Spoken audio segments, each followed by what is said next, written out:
வணக்கம்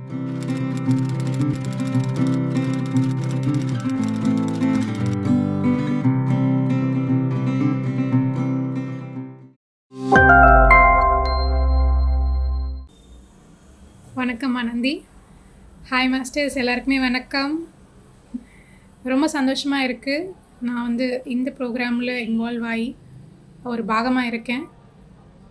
ஸோ இந்த ப்ரோக்ராம் ஸ்வாத்யாய ஸ்நேகிதம் அப்படின்ற இந்த ஒரு ப்ரோக்ராமோடைய முக்கிய உத்தேசமே நம்ம புத்தகத்தில் இருந்து பெற்ற ஞானத்தை எல்லாருக்குமே ஷேர் பண்ணணும். நம்ம எவ்வளோ ஷேர் பண்ணுறோமோ அவ்வளோக்கு அவ்வளோ கிளாரிட்டி நமக்குள்ளே இன்க்ரீஸ் ஆகுது. ஸ்வாத்தியாயம் என்ற ஒரு விஷயம் பிஎஸ்எஸ்எம்மில் ஒரு முக்கியமான ஒரு பிரின்சிபல் அப்படின்னு சொல்லலாம்.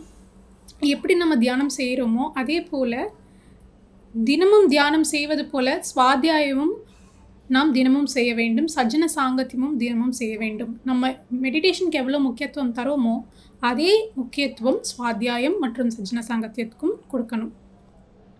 ஸோ இந்த ஸ்வாத்யாய ஸ்நேகிதம் அப்படின்ற ஒரு ப்ரோக்ராமில் யங்ஸ்டர்ஸ் எல்லாருமே, மெடிடேஷன் பண்ணுற யங்ஸ்டர்ஸ் ஒவ்வொருத்தருமே டிஃப்ரெண்ட் புக்ஸ் படிப்பீங்க. நீங்கள் உங்களுடைய ஸ்பிரிச்சுவல் ஜேர்னி ஆரம்பித்து ஒவ்வொருத்தருமே உங்களுடைய ஃபர்ஸ்ட் புக் டிஃப்ரெண்ட்டாக இருக்கும். எல்லாருமே ஒரே புக்கோட ஆரம்பிக்கிறது இல்லை. அந்த மாதிரி நீங்கள் பல புத்தகங்கள் படித்து நிறைய இன்ஃபர்மேஷன் சேகரித்து வச்சுருப்பீங்க. இந்த இன்ஃபர்மேஷன் எல்லாமே நம்ம ஒருத்தர்கிட்ட இருந்து ஒருத்தர் நம்ம பரிமாறிக்கிட்டால், ஷேர் பண்ணிக்கிட்டால் நம்ம எல்லாருமே சேர்ந்து கலந்து இன்னும் நிறைய நம்ம வளர்ச்சி பெறலாம். ஸோ நம்ம இப்போ ஒவ்வொருத்தரும் ஒவ்வொரு புக்கு படித்தாங்க, ஒரு குரூப் ஆஃப் 10 மெம்பர்ஸ். ஸோ அந்த 10 மெம்பர்ஸுமே டிஸ்கஸ் பண்ணும்போது நம்ம ஒரு புக்கே படித்தாலுமே அந்த 10 புக்கோட ஞானம் நமக்கு சேருது. அதுதான் சஜ்ஜன சாங்கத்தியத்தின் முக்கியத்துவம் அப்படின்ட்டு நான் சொல்லுவேன். ஸோ இந்த ஒரு செஷனில் நம்ம you forever book by Lobsang Rampa, இந்த புக் ரொம்ப ரொம்ப இம்பார்ட்டண்ட்டான புக். ஸோ நமக்கு யாரெல்லாம் புதுசாக நீங்கள் மெடிடேஷனுக்கு வந்திருக்கீங்க, புக் ரீடிங் பற்றி தெரியல அப்படின்னா pssmovement.org அப்படின்ற வெப்சைட், அதில் Patriji recommended books, PSSM recommended books அப்படின்ட்டு ஒரு தனி பேஜே இருக்குது. இந்த பேஜில் நிறைய ஸ்பிரிச்சுவல் மாஸ்டர்ஸ், ஆத்தர்ஸ் எழுதிய புத்தகங்களுடைய பெரிய பட்டியலே இருக்குது. ஸோ அதை நம்ம ஒன்று எடுத்து இன்றைக்கி படிக்க ஆரம்பித்தாலுமே நிறைய நாள் ஆகும் படிக்க. ஸோ பிஎஸ்எஸ்எம் ஒருத்தரே நம்ம சப்ஸ்கிரைப் பண்ணணும், ஒருத்தரை மட்டும் என்கரேஜ் பண்ணணும் இல்லாமல் ஒவ்வொரு ஆன்மீக ஆசானுடைய ஞானம் நம்மளுடைய சொந்தமாகணும். நமக்கு அதை சேரணும் நம்மளை. ஸோ இதை சேரணும்னா நம்ம ஒவ்வொருத்தர்கிட்ட இருந்தும் கேட்கணும், ஒவ்வொருத்தர்கிட்ட இருந்தும் படிக்கணும். அண்ட் எஸ், ஸோ இன்னியுடைய செஷனில் இது ஒரு எல்லாருக்குமே யங்ஸ்டர்ஸ்க்கு ஒரு என்கரேஜ்மெண்ட்டாக இருக்கும்னு நினைக்கிறேன். இந்த மாதிரி நீங்கள் படித்த புத்தகங்கள் நீங்கள் கொண்டு இந்த மாதிரி பிஎம்சி தமிழ் என்ற ஒரு பியூட்டிஃபுல் பிளாட்ஃபார்ம், இந்த பிளாட்ஃபார்மில் நீங்கள் ப்ரெசென்ட் பண்ணலாம். நான் யூ ஃபார் எவர் புக் பற்றி ப்ரெசென்ட் பண்ண போகிறேன் இந்த சீரீஸில். ஸோ இந்த சீரீஸ் ஏன் இந்த புக்கு ரொம்ப ஸ்பெஷல்னால், பத்ரிஜி 1979 இந்த புத்தகத்தை படித்தார். இந்த புத்தகத்தை படித்த பிறகு தான் அவர் ஓவர் நைட் என்லைட்டன்மெண்ட் ஆனார். அவருக்கு அந்த ஒரு நைட்டில் அவரோட வாழ்க்கையோட நோக்கம் என்ன பண்ணணும் அவர் அப்படின்றது தெளிவாக இந்த புத்தகத்தின் மூலமாக தான் அவருக்கு தெரிஞ்சுது. அதனால் இது பத்ரிஜியோடைய லைஃபே சேஞ்ச் பண்ண ஒரு புக்கு. ஸோ இந்த புக்கு என்ன சொல்லுதுன்றது கண்டிப்பாக நம்ம தெரிஞ்சே ஆகணும். இது லோப்சாங் ராம்பா மாஸ்டர் அவர்கள். இவர் டிபெட்டியன் மாஸ்டர். நம்ம எப்படி லாமாஸ் அப்படின்னு சொல்கிறோமோ, இந்த ஸ்பிரிச்சுவலாக சாதனை பண்ணி வளர்ச்சி பெற்றவங்களை லாமாஸ்ன்னு சொல்லுவாங்க. அதே மாதிரி லோப்சாங் ராம்பா அவர்களும் ப்ராப்பர் ப்ரொஃபஷ்னல் ட்ரைனிங் எப்படி எடுத்துப்போமோ அதே மாதிரி ஆன்மீகத்தில் ப்ரொஃபஷ்னலாக ட்ரெயின் ஆகி வந்த ஒரு great master. So he is one of the lama அப்படின்னு சொல்லலாம். இவர் இவருடைய ப்ரொஃபஷன் மருத்துவம் பண்ணார். அதுக்கப்புறமா 1965 இந்த ஒரு பர்டிகுலர் புக் பப்ளிஷ் ஆச்சு. இந்த புக் மாதிரி அவர் இன்னும் நிறைய புக்ஸ் எழுதியிருக்காரு. 3rd Eye, 3 Lives, ஸோ இந்த தேர்டுன்ற புக்கில் அவருடைய பர்சனல் லைஃப் ஹிஸ்ட்ரி, அவருடைய வாழ்க்கையை பற்றி முழுசாக என்னென்ன கஷ்டங்கள் ஃபேஸ் பண்ணார், எப்படி எந்த மாதிரியான சாதனை எடுத்துக்கிட்டார், இது எல்லாமே தேர்டே புக்கில் இருக்கும். இந்த மாதிரி அவர் நிறைய புக்ஸ் எழுதியிருக்காரு. ஸோ அதில் one of the main important வந்துட்டு இந்த யூ ஃபார் எவர் அப்படின்ற ஒரு புத்தகம். பத்ரிஜி என்ன சொல்லியிருக்காருன்னா, ஸ்வாத்தியாய யோகம் மூலயமா தான் நான் வந்து இந்த ஜென்மத்தில் என்லைட்டன்மெண்ட் ஆனேன். முந்தைய பாஸ்ட் லைஃப்ஸில் நிறைய அவர் வந்து மெடிடேஷன் பண்ணியிருந்தாலுமே 200 years வந்துட்டு ஒரு லைஃப் டைமில் பத்ரிஜி மெடிடேஷன் பண்ணியிருந்தாராம். ஆனால் இந்த ஜென்மத்தை பொறுத்த வரைக்கும் என்னுடைய என்லைட்டன்மெண்ட், என்னுடைய ஸ்பெஷாலிட்டி மொத்தமே ஸ்வாத்தியாய யோகா அப்படின்ட்டு அவர் வந்து குறிப்பிடுறாரு. அவரே ஒரு கிரேட் இன்ஸ்பிரேஷன். ஏன்னா மோர் தென் 1 lakh புத்தகங்கள், அவர் வந்து 1 லட்சத்துக்கு மேலே புத்தகங்கள் படிச்சிருக்காரு. அவர் கையில் எப்போவுமே புத்தகம் இருந்துகிட்டே இருக்கும். அவர் என்ன சொல்கிறாருன்னா, நம்ம கைக்கு ஒரு அழகான ஒரு அலங்காரம் என்னன்னா ஒரு புத்தகம். ஒரு கைக்கு ஒரு சிறந்த அலங்காரம் அதை எப்படி வந்து இன்னும் பியூட்டிஃபை பண்ணலான்னா ஒரு புத்தகத்தினால்தான் பியூட்டிஃபை பண்ண முடியும். ஸோ அவரை வந்து பர்சனலாக பார்த்தாலே தெரியும். நிறைய அவர் வந்து எப்போ பார்த்தாலும் ஃப்ரீ டைமில் புக்கு தான் வச்சுருப்பார். அவர் ஒரு வாட்டி கூட புக்கு இல்லாமல் நம்ம பார்க்கவே முடியாது. அண்ட் அவர் படித்த உடனே ஒரு புக்கு படிக்கிறாருன்னா அது எல்லாருக்குமே ஸ்ப்ரெட் பண்ணுவார். இந்த மாதிரி நான் ஒரு புக்கு படிக்கிறேன் அப்படின்ட்டு ஒரு ஹைப் க்ரியேட் பண்ணுவார். அதை பற்றின ஒரு உற்சாகம் எல்லாருக்குமே வரும். அந்த புக்கை நம்மளும் வாங்கணும், நம்மளும் படிக்கணும் அப்படின்ற ஒரு நினைவு நமக்கு வருது. ஸோ அதே போல் அவர் படித்தோடனே எல்லாருக்குமே கொடுத்துருவார் அந்த புக்ஸ் எல்லாமே. கொடுத்துட்டு அவருக்கு வந்து இது நான் படித்த இது நான் மட்டும்தான் வச்சுக்கணும் அப்படின்ற மனப்பான்மை இல்லை. அவர் எல்லாமே அவர்கிட்ட என்ன இருக்கோ சுற்றி எப்படி மக்களை வந்து சாட்டிஸ்ஃபை பண்ணலாம் அப்படின்றது தான் அவர் யோசனையே. அவர் படித்து முடித்தோடனே எல்லாருக்குமே புக்ஸ் வந்து பாஸ் பண்ணிவிடுவார். அதே போல் அவருக்கு வந்து படிக்கும்போது அண்டர்லைன் பண்ணுற ஒரு ஹேபிட்டும் இருக்குது. ஸோ இப்போது அவர் சொல்கிறது என்னென்னா, ஹைதராபாத் சிட்டியில் நிறைய லைப்ரரிஸ் இருக்குது. ஸோ அவர் இளைய பருவத்தில் எப்போவுமே மோஸ்ட் ஆஃப் ஹிஸ் டைம் இந்த லைப்ரரிஸில் போய் தான் ஸ்பெண்ட் பண்ணியிருக்காரு. அவர் இப்போவுமே நிறைய புத்தகங்கள் என்னுடைய அண்டர்லைன் பண்ணி நீங்கள் வந்து பார்க்கலாம். என்னுடைய பதிவுகள் இன்னுமே அந்த புக்ஸில் இருக்குது, நீங்கள் வேணால் போய் இப்போயும் பார்க்கலாம் அப்படின்னு சொல்கிறாரு. அண்ட் அவருடைய சேலரியில் மோர் தென் half ஆஃப் த சேலரியை வந்து அவருடைய பணத்தை வந்து வெறும்னே புக்கு வாங்கி படிக்கிறதுக்கு மட்டுமே ஸ்பெண்ட் பண்ணியிருக்கார்.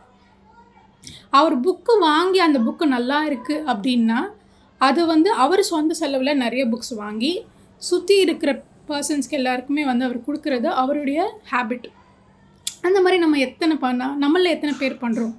நம்மளுக்கு ஒரு புக்கு நிஜமாலே இன்ஸ்பயர் ஆச்சுன்னா அது ஒரு 100 காப்பி அந்த மாதிரி வாங்கி சுற்றி இருக்கிறவங்களுக்கு நம்ம வந்து ஷேர் பண்ணலாம். ஸோ இது ஸ்வயமாக பத்ரிஜி பண்ண ஒரு ப்ராக்டிஸ்.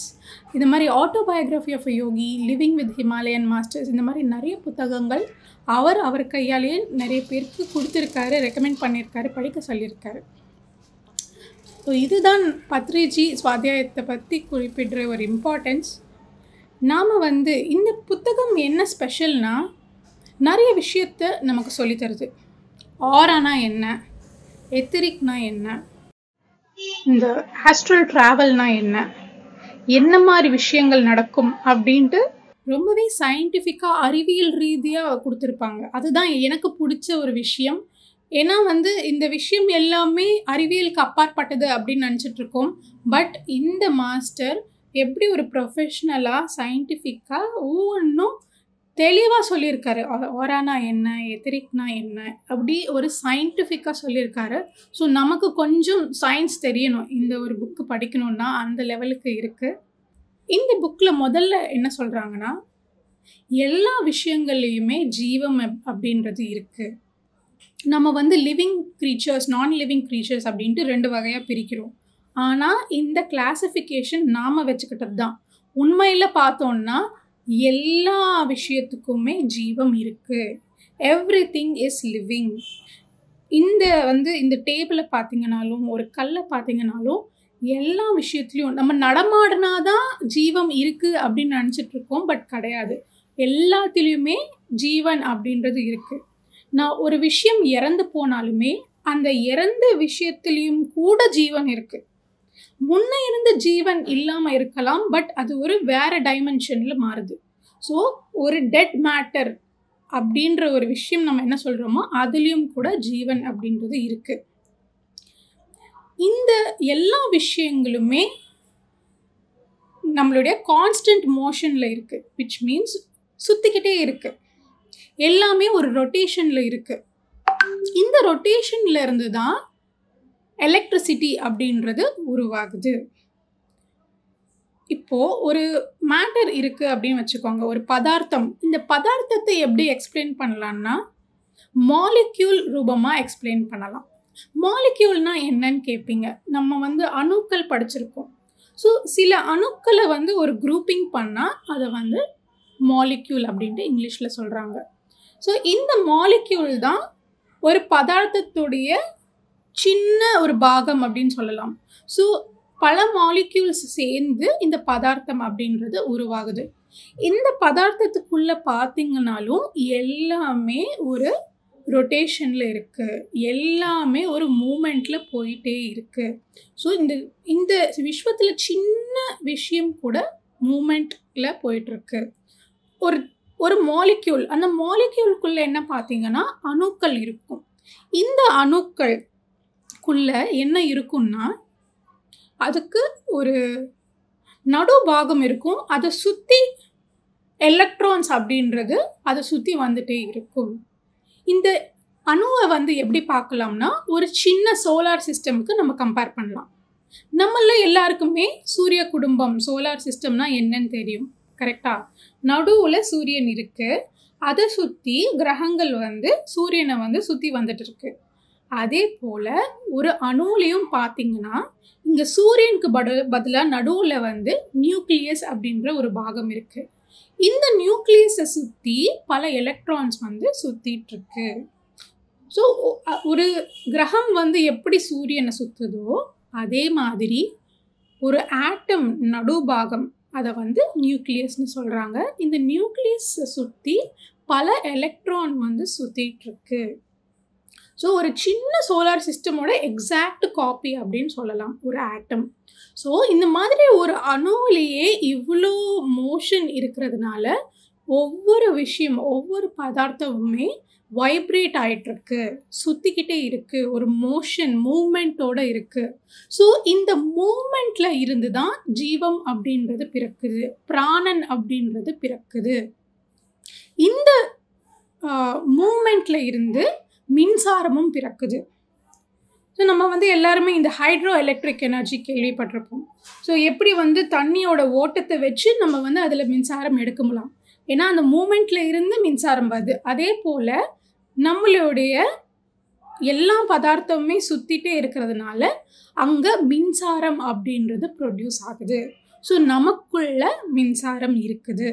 ஸோ நமக்குள்ள இந்த மூமெண்ட்டில் இருந்து வர மின்சாரமும் நம்மளுடைய பூர்ணாத்மா அது அனுப்புகிற மின்சாரமும் சேர்ந்து தான் நம்மளுடைய பிராணன் அப்படின்றத பிறக்குது.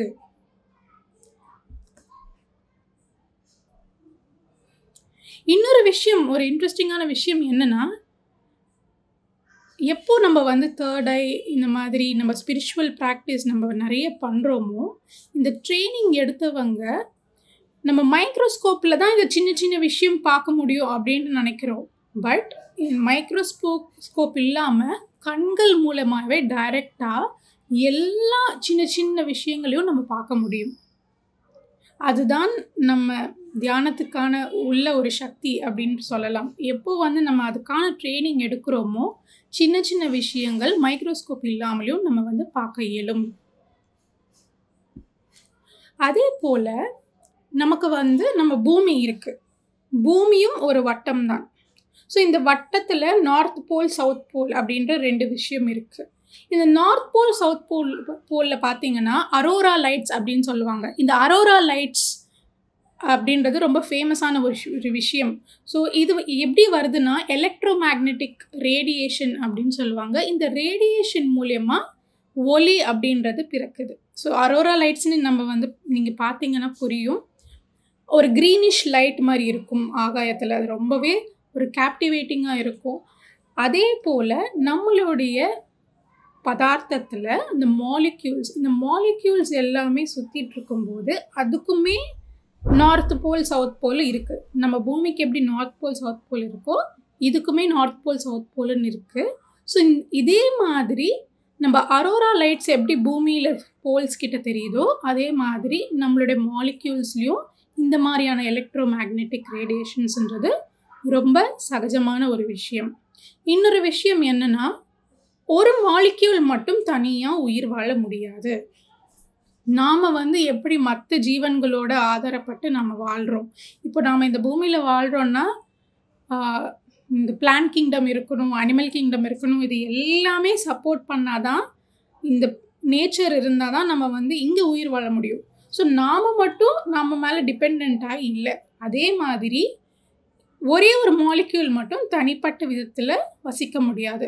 இது மற்ற மாலிக்யூல்ஸ் மற்ற எல்லாத்தோடைய சேர்ந்து தான் இந்த சேர்க்கை மூலயமா தான் ஒரு விஷயங்கிறது உருவாகுது, எக்ஸிஸ்ட் ஆகுது.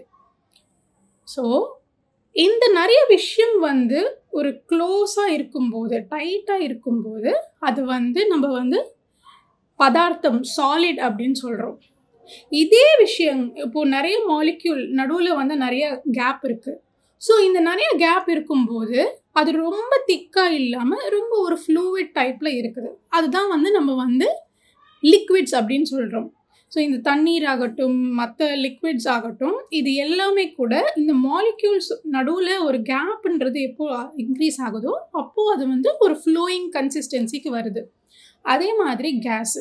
ஸோ இந்த கேஸில் பார்த்தீங்கன்னா அங்கேயுமே மாலிக்யூல்ஸ் இருக்குது. பட் அந்த மாலிக்யூல்ஸ் நடுவில் இருக்கிற ஸ்பேஸ் அதிகமாக இருக்குது. ஒரு மாலிக்யூலுக்கும் இன்னொரு மாலிக்யூலுக்கும் நிறைய ஸ்பேஸ் இருக்குது. இந்த நிறைய ஸ்பேஸ் இருக்கிறதுனால அதை ஃப்ரீயாக இன்னும் ஃப்ளோ ஆக முடியுது. அதுதான் நம்ம எல்லாமே கேஸஸ்ன்னு சொல்கிறோம். நம்ம காற்றாகட்டும், ஆக்சிஜன் ஆகட்டும், இது எல்லாமே ஒரு கேட்டகரி.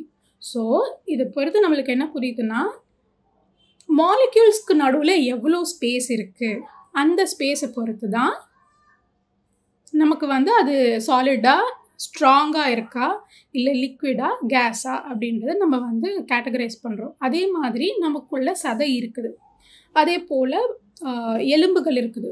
இந்த எலும்பு எல்லாமே சாலிட், விச் மீன்ஸ் இந்த மாலிக்யூல்ஸ் எல்லாமே க்ளோஸ்டாக இருக்குது, அதுக்குள்ளே அவ்வளோ கேப் இல்லை. இப்போ இது சதை பார்த்திங்கன்னா ஒரு மாதிரி ரப்பர் டைப்பில் இருக்குது. இங்கே என்ன நம்ம புரிஞ்சுக்கணுன்னா, இந்த மாலிக்யூல்ஸ் நடுவில் அவ்வளோ ஸ்பேஸ் இல்லை. அவ்வளோ இப்போ சாலிடுக்கு இருக்கிற மாதிரி ரொம்ப டைட்டாக இல்லாமல் நிறைய ஃப்ரீ ஸ்பேஸ் இருக்குது. ஸோ ஒரு சின்ன அமீபா, இல்லைன்னா ஒரு சின்ன பாக்டீரியா, ஒரு குட்டி விஷயம் நம்மளை எப்படி பார்க்கும். இப்போ நம்ம ஒரு ஆகாயத்தில் நிறைய நட்சத்திரங்களை பார்க்குறோம், கேலக்ஸிஸை பார்க்குறோம், சூரியனை பார்க்குறோம், சோலார் சிஸ்டம், இது எல்லாமே ஒரு பெரிய பிரம்மாண்டமாக பிரமிச்சு நம்ம ஆகாயத்தை பார்க்குறோம். இவ்வளோ விஷயங்கள் இருக்குது, ரொம்ப பெருசாக இருக்குது ஒவ்வொன்றுமே. ஆனால் அதே போல் நாம் ஒரு சின்ன பாக்டீரியா கூட நம்ம எப்படி ஆகாயத்தை பார்த்து நம்ம வியந்து பார்க்குறோமோ அதே மாதிரி தான் ஒரு சின்ன அமீபாக்கு நம்ம ஒரு பெரிய விஸ்வமாக தெரியும். ஏன்னா நமக்குள்ளே இருக்கிற அந்த ஆட்டம்ஸ், மாலிக்யூல்ஸ் எல்லாம், பதார்த்தம் எல்லாமே ஒரு பெரிய விஸ்வத்துக்கு சமானம். ஸோ நம்ம எப்படி ஆகாயத்தை வியந்து பார்க்குறோமோ அதே மாதிரி ஒரு சின்ன அமீபாவோட வியூ பாயிண்ட்லேருந்து நீங்கள் இமேஜின் பண்ணி பாருங்கள், எவ்வளோ பெரிய யூனிவர்ஸுங்கிறதே நமக்குள்ளே இருக்குது. ஸோ நம்ம மாலிக்யூல்ஸ் பற்றி புரிஞ்சுக்கிட்டோம், ஆட்டம்ஸ் பற்றி புரிஞ்சுக்கிட்டோம். அண்ட் நம்ம எவ்வளோ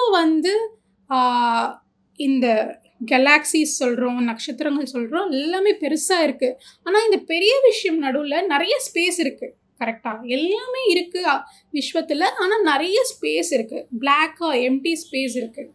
அதே போல் நம்ம உடம்புலையும் நம்ம அணுக்கள் இருக்கு இல்லையா, இந்த அணுக்கள் மாலிக்யூல்ஸ் நடுவில் நிறைய ஸ்பேஸ் இருக்குது.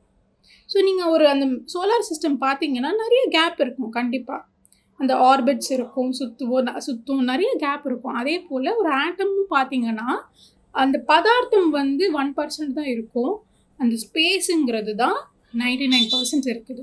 ஸோ அப்போனா நீங்கள் கேட்பீங்க, அப்போ நம்ம ஒன்றுமே இல்லையா, நம்ம வெறும் காற்றா அப்படின்னு கேட்கல நீங்கள். ஸோ அது ஆக்சுவலாக உண்மைதான். நம்ம இந்த சாலிடாக தெரிகிறோன்னா அதுவுமே ஒரு இல்யூஷன். நம்ம ஒரு ட்ரெயின்டு ஒரு விஷயத்தில் ட்ரெயின் ஆகி நம்ம இந்த கை இருக்குன்னா, இந்த கைக்குள்ளே இருந்து ஒரு ஃபிங்கரை வந்து கூட நம்ம விரலை கூட நம்ம வந்து இன்சர்ட் பண்ணலாம். அந்த மாதிரியான டெக்னிக்ஸ் கூட நமக்கு இருக்குது. ஸோ இந்த தெரிகிற பதார்த்தங்கிறது வெறும் ஒரு இல்யூஷன். அடுத்த விஷயம், ஸோ நம்ம வந்து என்ன புரிஞ்சுக்கணும் அப்படின்னா, மின்சாரம் அப்படின்றது எப்படி ப்ரொடியூஸ் ஆகுது? யாருக்காச்சும் தெரியுமா? மின்சாரம் எப்படி ப்ரொடியூஸ் ஆகுது? ஸோ நம்ம வந்து சின்ன வயசில் எல்லாருமே ஃபிசிக்ஸ் டேர்ம்ஸ் கொஞ்சம் ரிவைஸ் பண்ண வேண்டியது இருக்கும். நம்ம இந்த செஷன் கேட்கும்போது மின்சாரம் எப்படி வந்து ப்ரொடியூஸ் ஆகுது? எப்படி ப்ரொடியூஸ் ஆகுதுன்னா, இதுக்கு வந்து ஒரு எக்ஸ்பெரிமெண்ட் பண்ணுவாங்க. இட்ஸ் பேட்ரி வந்து எப்படி ஒர்க் ஆகுதுன்னு நம்ம பார்க்கலாம். இப்போது ஒரு பேட்ரிக்குள்ளே என்ன இருக்குன்னா, இது வந்து வெளியில் வந்து ஜிங்க் அப்படின்ற ஒரு மெட்டல், இந்த ஜிங்க் மெட்டலில் வந்து வெளியில் ஒரு அவுட்டர் கேஸ் அப்படின்றது உருவாயிருக்கும். அதுக்குள்ளார நடுவில் கார்பன் கார்பன் பதார்த்தத்தில் உருவான ஒரு ராடு அது வந்து நடுவில் இருக்குது. இது ஜிங்க்கு கார்பன் நடுவில் நிறைய கெமிக்கல்ஸ் இருக்குது. ஸோ வெளிப்புறத்தில் ஜிங்க்கு, சென்டரில் கார்பன் ராடு, அது நடுவில் நிறைய கெமிக்கல்ஸ். இந்த கெமிக்கல் ரியாக்ஷன்னால் என்ன ஆகுதுன்னா, இந்த கார்பன், ஜிங்க்கு நடுவில் கெமிக்கல்ஸ், இந்த 3 விஷயத்துக்கும் நடுவில் நடக்கிற கெமிக்கல் ரியாக்ஷன்னால் எலக்ட்ரிசிட்டி அப்படின்றது உருவாகுது. இதுதான் ஒரு பேட்டரியில் நடக்கிற விஷயம். பேட்டரி வெளியிலேருந்து, பேட்டரியில் எலக்ட்ரிசிட்டி இல்லை, ஆனால் பேட்டரிக்குள்ளே இருக்கிற சில மெட்டல்ஸ், சில கெமிக்கல்ஸ், இது ரெண்டுமே கலந்து நமக்கு மின்சாரம் அப்படின்றது ப்ரொடியூஸ் பண்ணுது. அதே போல தான் நமக்குள்ளேயும் மின்சாரம் அப்படின்றது ப்ரொடியூஸ் ஆகுது. ஸோ நம்ம வெளியில் ப்ரொடியூஸ் பண்ணுற விஷயம் மின்சாரம் இல்லை, நமக்குள்ளேயும் மின்சாரம் இருக்குது. ஏன்னா நமக்குள்ளேயும் ஜிங்க்குன்ற ஒரு விஷயம் இருக்குது, நமக்குள்ளேயும் கார்பன் அப்படின்ற ஒரு விஷயம் இருக்குது. இது இல்லாமல் நிறைய கெமிக்கல்ஸ், மெக்னீஷியம், பொட்டாசியம், இந்த விஷயம் எல்லாமே நம்ம உடம்புக்குள்ளே இருக்கிறதுனால எப்படி பேட்டரியில் கெமிக்கல் ரியாக்ஷன் நடக்குதோ அதே மாதிரி நமக்குள்ள உடம்புல நடக்கிற கெமிக்கல் ரியாக்ஷனும் இந்த மின்சாரத்தை ப்ரொடியூஸ் பண்ணுது. ஸோ நம்மளுடைய மூளை மின்சாரத்தை ப்ரொடியூஸ் பண்ணுற கெப்பாசிட்டி இருக்குது. இப்போது வந்து ஒரு நிறைய மென்டல் இல்னஸ் இவங்கெல்லாம் பார்த்தீங்கன்னா, நம்ம வந்து இந்த பிரெயினுக்கு வந்து சில கனெக்ஷன்ஸ் கொடுப்பாங்க. தலை ஃபுல்லாக கனெக்ஷன்ஸ் கொடுத்து அதை வந்து ஒரு மெஷினுக்கு கனெக்ட் பண்ணி மானிட்டர் பண்ணுவாங்க. இந்த பிரெயினில் என்ன நடக்குது அப்படின்ட்டு ஒரு வேவ் ரூபமாக நம்ம வந்து கேப்சர் பண்ணலாம். இது பேர் தான் பிரெயின் வேவ்ஸ் அப்படின்ட்டு சொல்கிறோம். ஸோ இந்த பிரெயின் வேவ்ஸோட பிஹேவியர் பொறுத்து ஒருத்தருடைய மனநிலை எப்படி இருக்குது, அவங்க வந்து சில மென்டலி இல் பர்சன்ஸ், இவங்களுடைய ப்ராப்ளம்ஸ் என்ன மாதிரியான மென்டல் ப்ராப்ளமில் இருந்து இவங்க சஃபர் ஆகிறாங்க அப்படின்றதெல்லாம் இந்த ரீடிங்ஸ் வச்சு கண்டுபிடிக்கலாம். இவ்வளோ அளவு சயின்ஸ் வந்து வளர்ந்துருக்கு. ஸோ விச் மீன்ஸ் நம்மளுடைய மூளையிலேருந்து மின்சாரம் அப்படின்றது ப்ரொடியூஸ் ஆகுது. ஸோ இந்த மின்சாரம் வந்துட்டு நம்மளுடைய பிரெயின் எப்படின்னா, அதோடைய வேலை என்ன, மூளையோடைய வேலை என்ன, அதோடைய ரோல் என்ன அப்படின்றது கேட்டிங்கன்னா தெரியும். மூளை வந்து ரொம்ப இம்பார்ட்டண்ட்டான ஒரு விஷயம், அது இல்லைனா மற்ற சிஸ்டம் இல்லை, எதுவுமே ஒர்க் ஆகாது அப்படின்றது ஃபிசிக்கலாக நம்ம படிச்சிருப்போம். இங்கே ஆன்மீக ரீதியாக நம்ம என்ன புரிஞ்சுக்கணுன்னா, இந்த மனித மூளை அப்படின்றது நம்மளுடைய பூர்ணாத்மாக்கும் இந்த மூளையும் ஒரு கனெக்ஷன் இருக்குது. ஸோ பூர்ணாத்மா அனுப்புகிற மெசேஜஸ் எல்லாமே இந்த மூளை எடுத்துகிட்டு இங்கே இருக்கிற விஷயங்கள், இப்போ உங்களுடைய பாடி சென்சேஷன்ஸு உங்களுக்கு எப்படி இருக்குது, இங்கே இருக்கிற சமாச்சாரம், நீங்கள் என்ன ஐம்புலத்துலேருந்து என்ன அனுபவம் பெறுறீங்களோ அந்த அனுபவத்தை எல்லாம் சேர்த்து இந்த மூளைங்கிறது பூர்ணாத்மாவுக்கு மெசேஜாக அனுப்புது. ஸோ பூர்ணாத்மாவுக்கும் பிரெயின் இந்த ரெண்டுமே கம்யூனிகேட் பண்ணிக்குது, மெசேஜ் அனுப்புது. இங்கேருந்து பிரெயின் வந்து பூர்ணாத்மாவுக்கு மெசேஜ் அனுப்புது. ஸோ இது நடுவில் தான் சில்வர் கார்டு அப்படின்ட்டு சொல்கிறோம். ஸோ இந்த பிரெயினுக்கும் நம்மளுடைய பூர்ணாத்மாக்கும் இருக்கிற கனெக்ஷன் தான் சில்வர் கார்டு.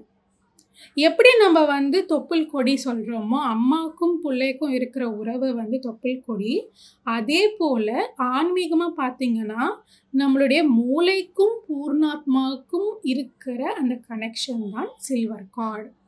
இந்த சில்வர் கார்டை பார்த்திங்கன்னா அதோடைய மாலிக்யூல்ஸ் எல்லாமே ரொம்ப லூஸாக இருக்கும். நம்ம வந்து கேஸை வந்து பார்க்க முடியுமா? பார்க்க முடியாது. காற்று, ஆக்சிஜன் சொல்கிறோம். ஆனால் பார்க்க முடியுமா? பார்க்க முடியாது கண்ணுனால்.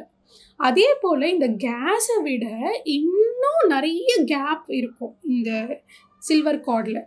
ஸோ இந்த நிறைய கேப் இருக்கிறதுனால தான் நம்ம வந்து இந்த ஃபிசிக்கலாக நம்ம கண்ணை வச்சு நம்ம வந்து பார்க்க முடியறதில்ல. அண்ட் இந்த மாலிக்யூல்ஸ் எல்லாமே ரொம்ப வேகமாக சுழன்றி கொண்டு இருக்கும். ரொம்ப ஃபாஸ்ட்டாக இருக்கும் அந்த மூமெண்ட்டு. ஸோ இந்த ஃபாஸ்ட் மூமெண்ட்னால அந்த வைப்ரேஷன் இன்க்ரீஸ்டாக இருக்கும். ஸோ இந்த இன்க்ரீஸ்டு வைப்ரேஷன்லனால தான் நம்ம கண்ணில் அதை பார்க்க முடியாது. நம்ம சில விஷயம்தான் நம்ம ஃபிசிக்கல் ஐஸில் பார்க்க முடியும். அந்த ஒரு ஃப்ரீக்வன்சி இருக்குது. அந்த ஃப்ரீக்வன்சி தாண்டுனா நம்ம எதுவுமே பார்க்க முடியாது. ஸோ எப்படி வந்து நீங்கள் வந்து ஒரு ஃபேன் போடுறீங்க ரூமில். ஃபேன் வந்து ரொம்ப ஃபாஸ்ட்டாக வந்து சுற்றுது. ஃபாஸ்ட்டாக சுற்றும்போது நம்ம வந்து அந்த ரெக்கை தெரியுமா நம்ம கண்ணுக்கு? தெரியாது இல்லையா? அதே மாதிரி இப்போது ஆஃப் பண்ணிங்கன்னா உங்களுக்கு தெரியும் அந்த ரெக்கை. ஏன்னா அந்த மூமெண்ட் வந்து ஸ்லோ ஆகிடுச்சு. ஸ்லோ ஆனால் தான் சில விஷயம் பார்க்க முடியும். ஃபாஸ்ட்டாக சுற்றி கொண்டு தான் நம்ம பார்க்க முடியாது.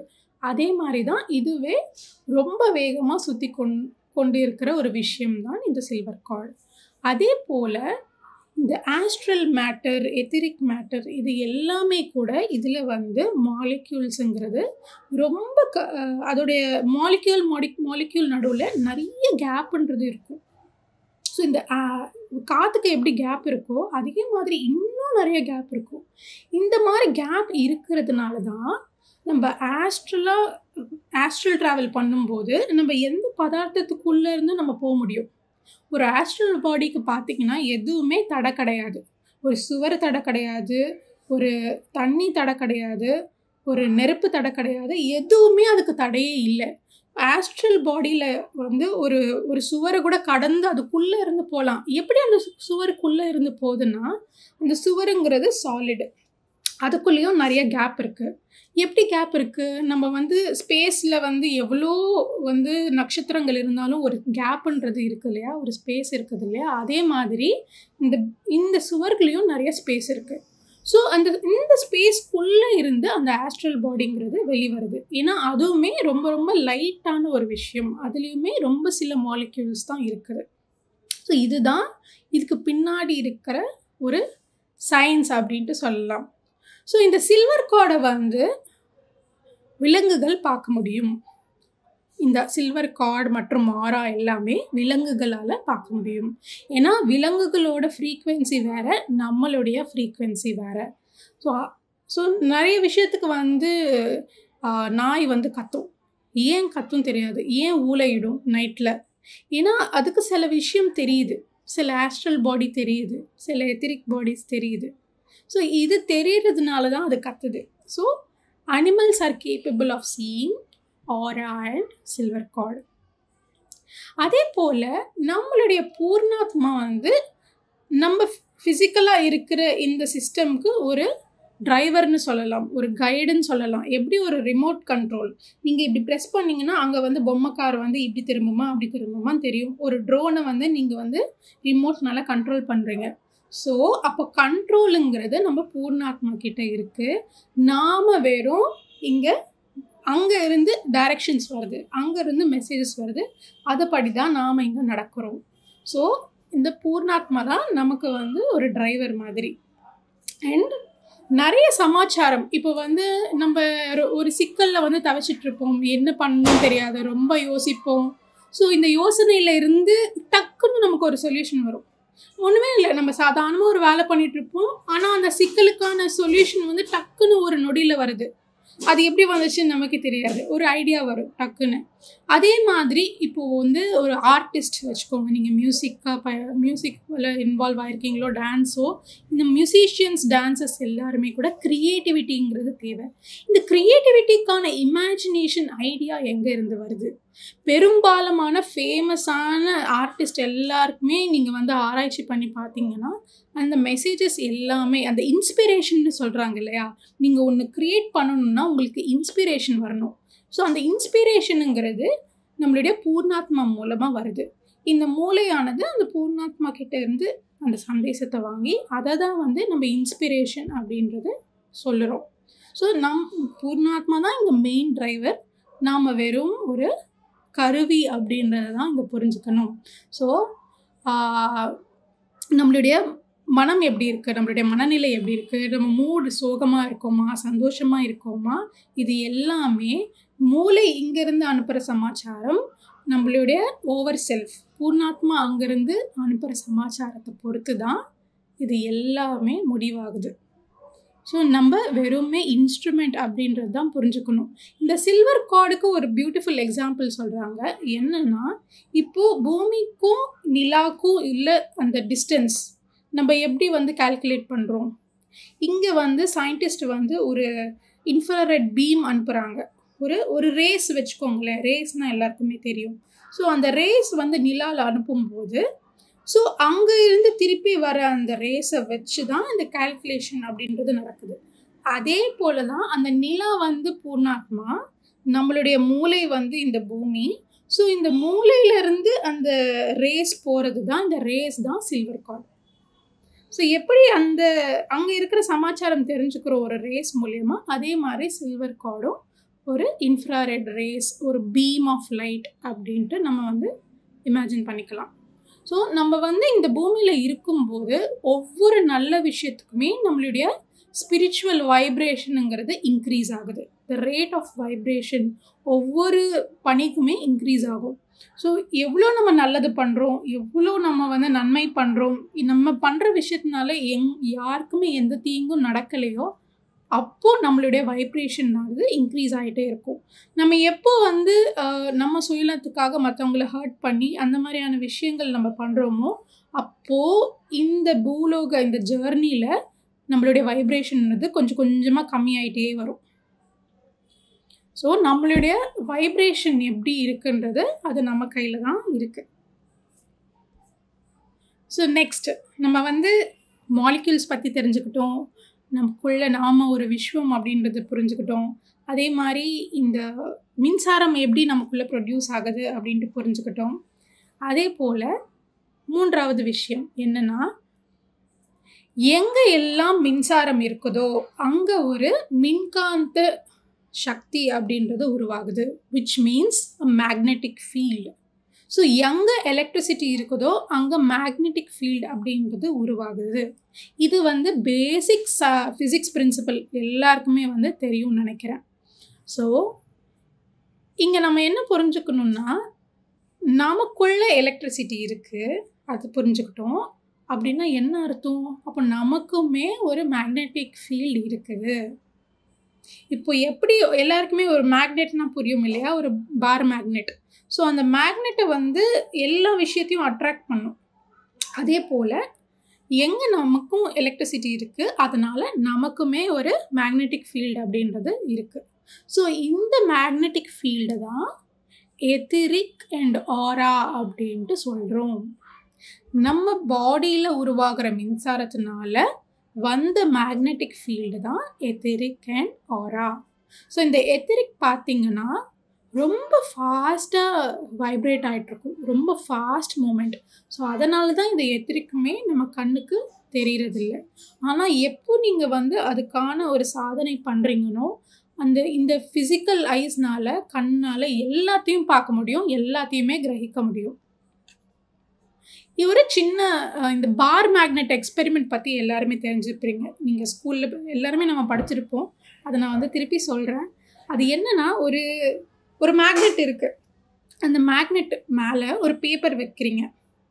பேப்பர் வச்சுட்டு மேலே இருந்து சில அயன் ஃபில்லிங்ஸ், இந்த நெயில்ஸ் எல்லாமே நீங்கள் தூக்கி போடுறீங்க. ஸோ இந்த நெயில்ஸ் எல்லாமே கூட ஆணி எல்லாமே கூட நீங்கள் எப்படி தூக்கி போட்டாலுமே அந்த பேப்பர் மேலே விழுந்த பிறகு ஒரு பர்டிகுலர் பேட்டர்னில் போய் உட்காரும். நீங்கள் எப்படி வேணால் அதை தூக்கி போடுங்க, எந்த ஹைட்டில் இருந்து வேணால் தூக்கி போடுங்க, நீங்கள் எப்படி தூக்கி போட்டாலுமே அந்த ஆணி எல்லாமே ஒரு வடிவத்தில் உட்காரும் அந்த பேப்பரில். எப்படி அந்த வடிவத்தில் உட்காருது? ஏன்னா அந்த மேக்னெட்டுக்கு ஒரு ஃபீல்டு அப்படின்றது இருக்குது. அந்த ஃபீல்டுனால தான் அந்த பர்டிகுலர் பேட்டர்னில் இந்த ஆணி எல்லாமே போய் உட்காருது. இதை தான் மேக்னெட்டிக் ஃபீல்டு அப்படின்னு சொல்கிறோம். ஸோ நம்ம அறிவியலில் நார்த் போல் இருக்கும், சவுத் போல் இருக்கும் ஒரு மேக்னெட்டுக்கு.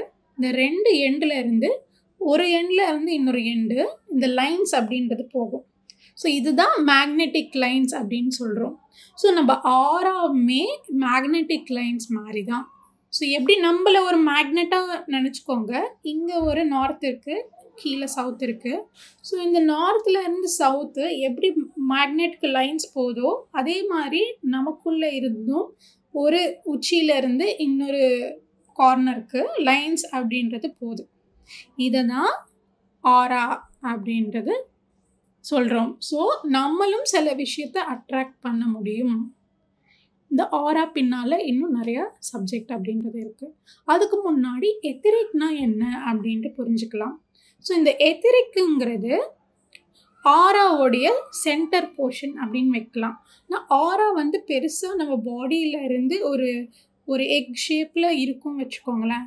நம்மளுடைய எத்திரிக் வந்து இன்னுமே நம்ம உடம்பை ஒட்டி தான் இருக்கும். ஸோ நம்ம உடம்புல இருந்து ஒரு மேக்ஸிமம் 6 இன்ச்சு வரைக்கும் போக முடியும் இந்த எத்திரிக்குங்கிறது. ஸோ 1/8 இன்ச்லேருந்து 6 இன்ச்சு வரைக்கும் போக முடியும் அகலம். இதுவுமே கண்ணுக்கு ரொம்ப மெலீஸாக நம்ம கண்ணால் பார்க்க முடியாது. இது வந்து ஒரு லைட் ப்ளூ கலர், எப்படி எலக்ட்ரிக் ஷாக் அடித்தா நீங்கள் ஒரு ப்ளூ கலர் பார்க்குறீங்களே அந்த ப்ளூ கலரில் நம்ம எத்திரிக்குன்றது இருக்குது. இது சில ப்ராக்டிசஸ் வச்சு பார்க்கலாம். எப்படி பார்க்கலாம்னா, நம்மளுடைய ஒரு பிளாக் கலர் பேக்ரவுண்ட் வச்சுக்கோங்க. இமேஜின் ஒரு பிளாக் பேக்ரவுண்ட், அது மேலே உங்களுடைய கை விரல் 5 இப்படி நீங்கள் வைக்கிறீங்க. வச்சுட்டு உங்கள் கண்ணுனால் அந்த விரல்கள் நடுவில் அந்த விரலுக்கிட்ட பார்க்கணும். ஸோ அந்த கார்னர் இப்போது இங்கே இந்த விரல் இருக்குது, இந்த விரல் இருக்குது.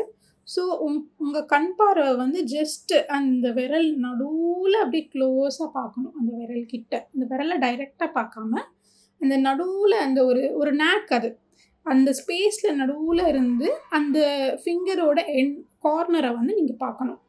ஸோ அப்படி பார்க்க என்ன ஆகும்னா உங்களுக்கு அந்த லைட் ப்ளூ கலர் அப்படின்றது தெரியும், அந்த அவுட்லைன். ஸோ எத்திரிக்குன்றது நம்ம உடம்புக்கு ஒரு அவுட்லைன் வரைஞ்சா எப்படி இருக்குமோ அதே தான் எத்திரிக்குமே. ஸோ இந்த எத்திரிக் வந்து சின்ன சின்ன முடி, இந்த சின்ன முடி, இந்த எல்லா விஷயத்தையோடைய அவுட்லைன். ஸோ ஒன்றுமே மிஸ் ஆகாது. இந்த இன்ட்ரிகேட்டாக எல்லாமே ஃபார்ம் ஆனது தான் எத்திரிக். ஸோ ஒரு அவுட்லைன் அப்படின்ட்டு நம்ம நினச்சிக்கலாம். இன்னொரு விஷயம் என்னென்னா, ஸோ இது வந்து ஒரு ப்ராக்டிஸ் சொல்லியிருக்காங்க. இது போல் நிறைய பயிற்சிகள், இந்த பயிற்சி எல்லாம் நம்ம பண்ணும்போது கண்டினியூஸாக எத்திரிக்குன்றது நம்ம ஃபிசிக்கலைஸ் வச்சு நம்ம பார்க்க முடியும். அண்ட் இது வந்து ரொம்ப ரிலாக்ஸ்டாக இருந்தோம்னா இந்த எத்திரிக்குங்கிறது ரொம்ப திக் ஆகுது. நம்ம எப்போ ஸ்ட்ரெஸ்ஸாக டென்ஷனாக படப்படன்னு இருக்கும்போது இந்த எத்திரிக்குங்கிறது ரொம்ப தின்னாகிடுது. ஸோ இதுதான் டிஃப்ரென்ஸ். இந்த எத்திரிக் வச்சு நம்மளுடைய ஹெல்த் எப்படி இருக்குது, ஆரோக்கியம் எப்படி இருக்குன்றது கிளியராக நம்ம மெஷர் பண்ண முடியும். இன்னொரு விஷயம் என்னென்னா, எதுவுமே சாதனை பண்ண நாம் எல்லாமே பார்க்க முடியும். அவர் தான் சொல்கிறாரு. இப்போ மியூசிஷியன், இப்போ நல்லா நீங்கள் மியூசிக் சங்கீதம் ப்ளே பண்ணுறீங்கன்னா நீங்கள் வந்து சம் இயர்ஸாக நீங்கள் ப்ராக்டிஸ் பண்ணுறீங்க. அந்த ப்ராக்டிஸில் இருந்து தான் இப்போ நீங்கள் ப்ளே பண்ணுறீங்க. அதே போல் நீங்கள் ஆராவை பார்க்கணும், எத்திரிக்கை பார்க்கணுன்னா கண்டினியூவஸாக இந்த சாதனை பண்ண உங்களுக்கு கண்டிப்பாக நீங்கள் பார்க்க முடியும். எப்படி ஜிம்முக்கு போயிட்டு நீங்கள் மசில்ஸ் வந்து பில்ட் பண்ணுறீங்களோ இதுவுமே கூட சயின்டிஃபிக் தான். நீங்கள் பண்ண இது எல்லாமே பார்க்க முடியும். ஸோ ஃபஸ்ட்டு எத்திரிக்கை பார்க்க கற்றுக்கிட்டா தான் ஆரா வந்து பார்க்க முடியும். ஏன்னா எத்திரிக் விட ஆரா வந்து இன்னும் கஷ்டம், இன்னும் மெலீஸான ஒரு விஷயம். ஸோ அதை பார்க்குறதுக்குமே இன்னுமே ட்ரைனிங்கிறது வேணும். ஸோ இப்போதைக்கு நம்ம இந்த கிளாஸை வந்து முடிச்சுக்கலாம் மாஸ்டர்ஸ். ஸோ இந்த எத்திரிக் மூலயமா நம்மளுடைய ஆரோக்கியம்ன்றது கிளியராக தெரியுது. இந்த நம்ம உடலை விட்டோன்னே இறந்தோடனே இந்த எத்திரிக்குங்கிறது அது ரிலீஸ் ஆகிடும் பாடியிலேருந்து. ஸோ நிறைய பேர் இந்த கிரேவ்யார்டில் பார்க்கும்போது, சுடுகாட்டில் பார்க்கும்போது ஆகாயத்தில் ஒரு ப்ளூயிஷ் ஒரு காற்று மாதிரி தெரியலாம். ஸோ இந்த ப்ளூயிஷ் என்னன்னா இந்த எத்திரிக். ஸோ இந்த எத்திரிக் தான் உடலை விட்டு போகுது. ஸோ இந்த உடலை விட்டு போகாமல் இருக்கிற எத்திரிக் பாடியும் இருக்குது. ஸோ அதுதான் நம்ம வந்து இங்கே கேப்சர் ஆன ஆன்மாக்கள் அப்படின்னு சொல்கிறோம். ஸோ நம்ம வந்து இந்த பேய் இதெல்லாமே சொல்கிறோம். இது எல்லாம் என்னன்னா, இங்கே வந்து மேலே போக முடியாமல் இங்கே தவிக்கிற விஷயத்தை தான் நம்ம வந்து அந்த மாதிரி சொல்கிறோம். ஸோ இந்த ஆஸ்ட்ரல் வந்து எத்திரிக் எப்போ உடையாதோ ஆஸ்ட்ரலும் மேலே போக முடியாது. ஸோ இங்கே இருக்கிற கண்டிஷன் அதுதான். ஆஸ்ட்ரல் மேலே போகணுன்னா எத்திரிக் வந்து பிரேக் ஆகணும். எத்திரிக் இறந்தால் தான் ஆஸ்ட்ரல் போக முடியும். ஸோ நிறைய பந்தங்கனால, நிறைய வந்து ஒரு அட்டாச்மெண்ட்னால சில சோல்ஸ் வந்து இங்கேயே இருக்கும். அதனால் எத்திரிக்கும் போகாது. இந்த எத்திரிக் போகாததுனால நம்மளுடைய ஆஸ்ட்ரலும் மேலே இருந்து விடுபட முடியாது. ஸோ இதுக்கு தான் இது பின்னால் இருக்கிற ஒரு ரீசன். ஸோ அவர் கடைசியாக என்ன சொல்கிறாருன்னா, எதுக்குமே சாதனை தான் முக்கியம். ரொம்ப எக்ஸ்பெக்ட் பண்ணாதீங்க. சின்ன சின்ன விஷயம் ஃபஸ்ட்டு சாதனை பண்ணுங்கள். எப்படி மியூசிக் ஹவர்ஸ் கணக்கில் சாதனை பண்ணுறாங்களோ, இந்த விஷயம் எல்லாமே கூட ஹவர்ஸ் கணக்கில் சாதனை பண்ணால் பெற முடியாதது எதுவுமே இல்லை அப்படின்றது தான் அவர் சொல்கிறாரு. ஸோ இன்றைக்கி நம்ம வந்து எத்திரிக்னா என்னன்னு பார்த்தோம். மின்சாரம் எப்படி பிறக்குதுன்னு பார்த்தோம். மின்சாரம் எங்கெல்லாம் இருக்கோ அங்கே மேக்னெட்டிக் ஃபீல்டு அப்படின்றது உருவாகுது. ஸோ எல்லாத்துலேயும் ஜீவம் இருக்குது. இந்த மாலிக்யூல்னால் என்னன்னு பார்த்தோம். அதுக்குள்ளே ஆட்டம்னா அதுக்குள்ளே என்ன இருக்குன்னு பார்த்தோம். So thank you masters. Thank you so much.